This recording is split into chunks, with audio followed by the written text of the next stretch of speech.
बिस्मिल्लाहिर्रहमानिर्रहीम। अस्सलामुअलैकुम। MIM news से आपका मेज़बान इफ्तिखार सिद्दीकी अपने प्रोग्राम तज़किये में हाजिर है। कल के बाद आज जो कुछ भी सुप्रीम कोर्ट के अंदर हुआ है उसके बारे में हम आपको बताएंगे और कुछ मुख्तलिफ जो डेवलपमेंट्स हुई हैं उनके बारे में भी बताएंगे। आज PTI ने भी और हुकूमत के नुमाइंदे ने भी अपनी अपनी रिपोर्ट्स जो है वो पेश कर दी हैं चीफ जस्टिस के सामने कि हमने जो बातचीत चल रही थी, हमारे मज़ाकरात हो रहे थे, उनका क्या हुआ है। जस्टिस साहब के पास जाना था, अब उन्होंने ये देखना है कि मज़ाकरात के कामयाब होने की जो उम्मीदें थी वो पूरी हुई है या नहीं हुई। शाह महमूद कुरैशी ने तो साफ लिख के दे दिया कि साहब सिर्फ इस एक बात पर इत्तेफाक हुआ है कि हम एक दिन में इलेक्शन होंगे, कौमी असम्बली के भी और सूबाई असम्बली के भी। इसके अलावा किसी बात पे इत्तेफाक नहीं हुआ कि कब असम्बलियाँ तोड़ी जाएंगी और कब क्या कहते हैं इलेक्शन की डेट दी जाएगी।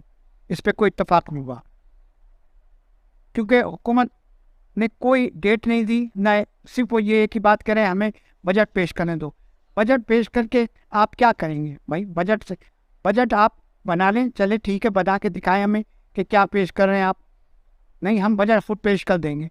ऐसे तो नहीं हो सकता ना कि आप सुरंगें खोद के चले जाएं। कंची साहब, मैंने आपसे अर्ज़ किया था कि हर चीज़ की कीमतें इतनी नीचे करके चले जाएं, उसके बाद आने वाली हुकूमत जो है वो जब उसको लेवल पे लाने की कोशिश करे तो बदनाम हो कि जी देखा, हम तो जाते हुए कितने अच्छे हालात छोड़ के गए थे, इन्होंने बेड़ा गर्क कर दिया। अब ये जो बातें हैं ना, ये सियासी बातें हैं। आप इसके मकसद ये हैं कि मज़ाकरात को जो है कामयाब करने का आपका मूड ही नहीं था, सीधी सी बात है, और ना आपने किसी किस्म की कोई पेशरफ्त की है कामयाबी की तरफ। अब जो हालात हो रहे हैं उनके हिसाब से कामयाबी का कोई उम्मीद ही नहीं है कि ये हुकूमत जमात जो है वो करे, क्योंकि साजिशें जो है वो अपने एक तरफ जारी और सारी हैं। आप देखें ना कि उन्होंने मुराद सईद को उठा लिया। अब आप PTI कैसे मान ले के जी क्या कहते हैं आप मुज़ाकरात के लिए वो हैं, सीरियस हैं। 2 दिन पहले आपने परवेज़ इलाही के घर पे हमला करा दिया। मतलब कोई बात तो ऐसी है जिससे ये पता चल रहा हो, और फिर आप फ़ोन करके कहते भी है। कल भी मैंने बताया था आपको कि इसार डार ने शाह महमूद कुरैशी साहब से कहा कि ये हमारा काम नहीं है। तो मैं तो ये कह रहा हूँ कि अगर इनका काम नहीं है तो फिर किसका काम है? इस्टेब्लिशमेंट अगर ये कर रही है और इस्टेब्लिशमेंट नहीं चाहती है मज़ाकरात, तो साफ तौर पे मना कर देना भाई। उनके पास तो डंडा है, ताकत है, लगा लो, मार्शल ने लगा दो ना। क्यों जिन मन के पीछे बैठे हो? साफ छुपते भी नहीं हो, सामने आते भी नहीं। भाई सामने आओ, बोलो कि मार्शल जैसे तो और उन्होंने जनरलों ने लगाया, आप भी मार्शल लगा दो। आसिम मुनीर साहब, आप अमेरिका और उससे इजाज़तें लेते फिर रहो चाइना से। चाइना ने भी साफ मना कर दिया, आपको झंडी दिखा दी। IMF अपना प्रोग्राम दे के नहीं दे रहा, वो देगा भी नहीं। मैंने आपको पहले ही बताया कि वो चाहता ये है कि जो आने वाली हुकूमत है जिससे हमारे ताल्लुकात होंगे उनका आदमी मज़ाकरात में बैठे, और वो चाहते ये कि इमरान खान इस बात की श्योरिटी ले, क्योंकि दुनिया में हर एक सिवाय पाकिस्तान की हमारी इस्टेब्लिशमेंट के बाकी हर आदमी को दुनिया में पता है कि पाकिस्तान के अंदर अगर इलेक्शन होंगे तो सिर्फ इमरान खान जीतेगा और उसी की हुकूमत बनेगी। तो IMF तो उसी से बात करेगी ना भाई, लेकिन ये मानने को तैयार ही नहीं है। अब वो देखिए, वज़ीर आज़म साहब निकल लिए लंदन आज। अब बहाना ये है कि वो चार्ल्स की वो कोई तकरीब है वो सदाती महल में, वहाँ को किसी उसमें शिरकत के लिए गए। हालांकि गए होंगे अपने भाई के पैर पकड़ने गोटे गोटे कि भाई मुझसे कुछ नहीं हो रहा है, बचा लो मुझे। आपने जो वादे वईद के लिए थे उनसे, आसिम मुनीर साहब से, वो पूरे नहीं हो रहे। ये तो ये रोना रो रहे हैं ना कि एस्टेब्लिशमेंट, और मरीम नवाज यही कह रही हैं कि हमारे साथ धोखा हो रहा है, ये उन्हीं का अभी भी लाडला है। अरे कहाँ का लाडला है? उसके तो सारे आदमी तो तुम बंद कर रहे हो, लाडले के ऊपर तो जुल्म डाल रहे हो।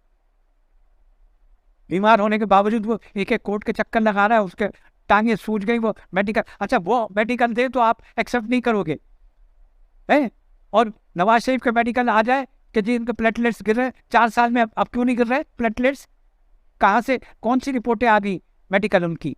अरे कोई पूछने वाला नहीं है। इस्टेब्लिशमेंट भी आंखें बंद की बैठी हुई है, चोरों का साथ देने के लिए तैयार है। अब बताइए, आप इस तरह थोड़ी होता है भाई। आप ईमानदारी के साथ आप जायज़ जो बात है वो करो। अगर ये नाजायज़ करें तो इनका साथ मत दो, वो नाजायज़ करें तो उनका साथ मत दो, आप तो न्यूट्रल रहो। जजों को फैसला नहीं करने दे रहे, उनको डरा धमका के इतना वो कर दिया कि वो खौफजदा है। पिछली हुकूमत में देख चुके वो सज्जाद अली शाह का अशर, तो वो अपनी जान बचा रहे। जस्टिस अता बदियाल साहब बहुत बहुत मैं कह रहा हूँ ताकतवर आदमी है कि वो इतना प्रेशर बर्दाश्त कर रहा है।